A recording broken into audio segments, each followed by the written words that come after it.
पीजर और वाकी टाकी से की जाने वाली दहशतगर्दी ने मुसलमान ममालिक की आंखें खोल दी हैं।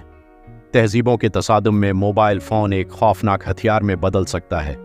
इसकी बैटरी एक मामूली से कोड से बम में बदली जा सकती है। पीजर और वाकी टाकी की बैटरियां तो बहुत छोटी थीं। मोबाइल फ़ोन की बैटरी खासी बड़ी होती है। इससे ज़्यादा बड़ा धमाके हो सकता है, यानी जो हमारे पास करोड़ों मोबाइल हैं, ये किसी वक्त भी फट सकते हैं। एक बार अरब ममालिक ने तेल को हथियार के तौर पर इस्तेमाल किया था। इसके बाद मगरिब की तमाम तर तौजा एनर्जी के नए ज़खायर और नए रिसोर्स की तरफ हो गई। इस वक्त मुसलमानों को इस बात पर गौर करना होगा कि डिजिटल टेक्नोलॉजी में कैसे इन इंतहाओं तक पहुंच सकते हैं जो उन्हें महफूज रखे। इस वक्त यूरोप की सारी तौजा टेलीग्राम पर है। ये एक व्हाट्सएप जैसी ऐप है। ये वाहिद एप्लीकेशन है जिसके सर्वर से भी मालूमात हासिल नहीं की जा सकती। अभी उसके मालिक को फ्रांस में गिरफ्तार कर लिया गया है। उसकी वजह यह है कि उसने फ़लस्तीनी मुजाहिदीन की मालूमात फराहम नहीं की। टेलीग्राम पहले रूस और यूक्रेन दोनों इस्तेमाल करते थे।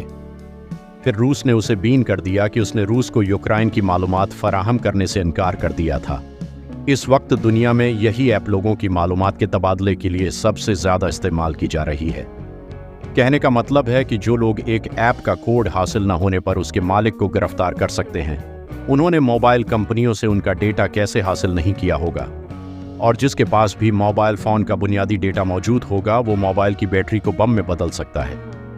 खुदा ख्वास्ता अगर किसी कंपनी के मोबाइल फ़ोन्स का डेटा दहशतगर्दों के हाथ लग जाता है तो वो एक लम्हे में लाखों करोड़ों लोगों को हलाक कर सकते हैं। मेरे नज़दीक ये जो पीजर और वाकी टाकी से लबनान में इसराइल ने हमला किया है, ये दुनिया के लिए टेक्नोलॉजी की एक नई जंग के दरवाज़ा खुल गया है। मुस्लिम दुनिया की समझ में आ गया कि दुनिया एक नई जंग से मुतारफ होने वाली है। इस सिलसिले में चीन को बहुत ज़्यादा अहमियत हासिल होगी। लगता है चीन की मोबाइल टेक्नोलॉजी पर मुस्लिम ममालिक एतबार करेंगे। लेकिन मोबाइल की बैटरी का धमाकी एक बहुत बड़े बिजनेस की तबाही का सबब भी बन सकता है। इसलिए अमेरिका और मगरिब पूरी कोशिश करें कि मोबाइल फ़ोन की बैटरी से ये काम न लिया जाए, क्योंकि इससे अरबों डॉलर के नुकसान का भी खदशा है। इस वक्त लुबनान में जितने पीजर और जितने वाकी टाकी थे, उन्हें एक जगह जमा कर दिया गया है कि खुदा ख्वास्ता ये तमाम ही बीक वक्त फट जाएं तो कोई जानी नुकसान ना हो। कल मुझे एक दोस्त ने अजीब व गरीब बात बताई।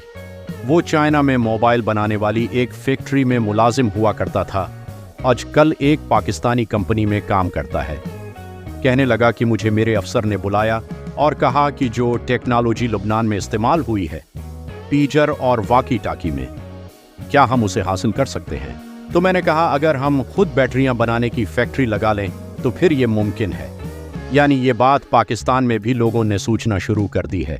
यकीनन पाकिस्तानी दहशतगर्द भी उस पर गौर कर रहे होंगे। मुझे लगता है कि बहुत जल्द मोबाइल फ़ोन की बैटरियां बम के तौर पर इस्तेमाल होने लगेंगी। ये भी मुमकिन है कि मुस्तकबल करीब में हर मुल्क अपनी बैटरियां खुद बनाए और मोबाइल फ़ोन इंपोर्ट करे। अभी तक इन कंपनियों के खिलाफ कोई कार्रवाई नहीं हुई जिनके पीजर और वाकी टाकी फटे। कोई उनका ताल्लुक सिंगापुर से जोड़ रहा है तो कोई हांगकांग से, लेकिन अभी तक इस बात तक नहीं पहुंचा जा सका कि उनके कोड्स कैसे दहशतगर्दों तक पहुंचे। बहरहाल एक नए हथियार की रौनमाई हो चुकी है जो हर शख्स के हाथ में है। अल्लाह खैर करे।